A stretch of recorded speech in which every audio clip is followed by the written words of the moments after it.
it's me. Can I call you at some point, please? It's something really private I need to talk to you about.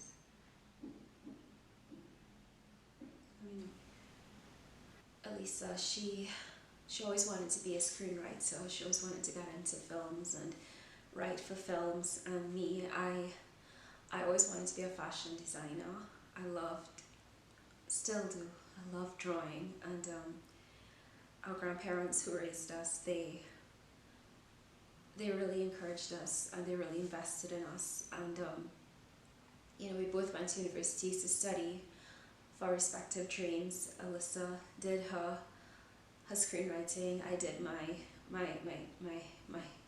fashion and design and everything.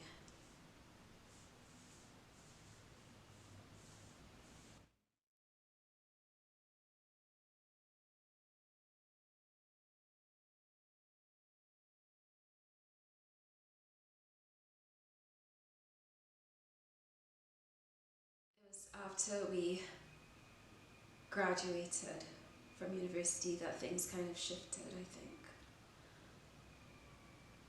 Elisa, she was adamant that, you know, we studied in Canada, and she was adamant that, you know, right after that she's gonna get through with her visa and she's gonna go to California and make it in Hollywood. And then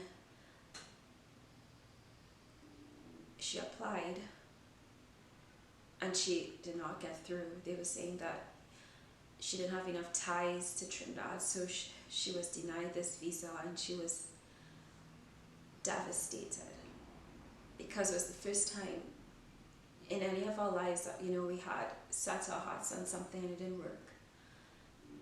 And then when I saw that she didn't get through, I automatically assumed that I wouldn't get through to go to Paris where I wanted to study. So I just thought, you know, just fall in line, fall into work.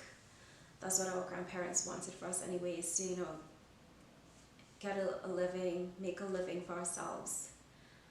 And I think that was the beginning of the divergence between us, because Elisa got a job back home in Trinidad like me.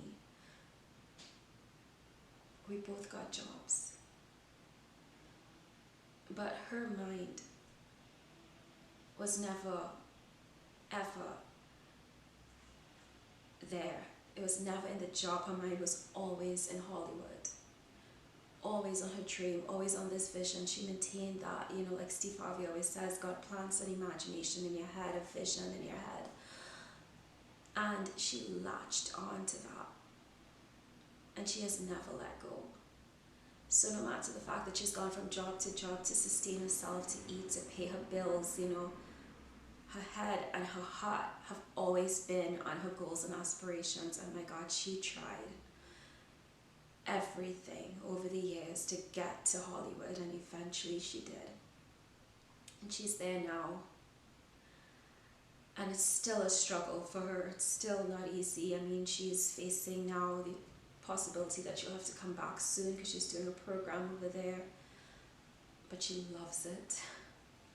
And she has no idea what the future will hold. And my grandparents are here, and especially my grandpa, and he's saying, you know, she has to get back. And I mean, from his perspective, it does make sense because, you know, he has been paying for her, supporting her with this dream and everything. But her head and her heart, far gone by now. We're talking over 20 years of holding on to a dream, studying for it, putting every single facet of her soul into this.